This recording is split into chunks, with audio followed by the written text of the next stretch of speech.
Blue lights flash like a warning sign. The sirens let out a scream that petrifies. The men in black vests don't ask for the truth. They arrive already certain, bending what they see until it fits the story they've chosen.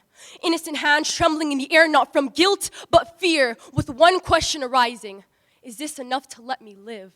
In an instant, they are beaten to the ground for a crime they didn't commit. Open flesh against the cold pavement floor, too struck to speak. Oxygen levels decrease and their grip on life loosens. Soon names become hashtags on social media and victims' faces become murals. Mothers learn the language of grief too young, bearing the very life they once welcomed into this world.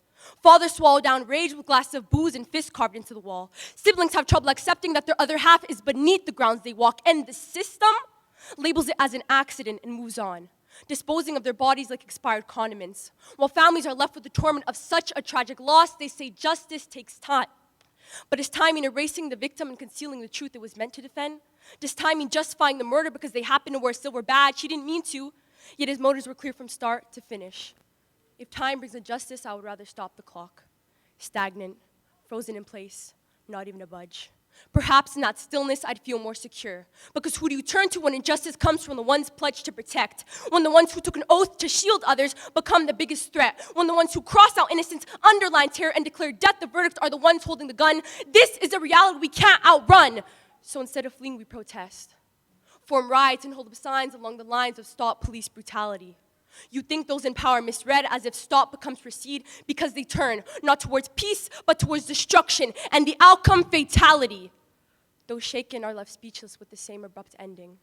They forcefully put out the fire fury, leaving trees weak, scarred, and startled.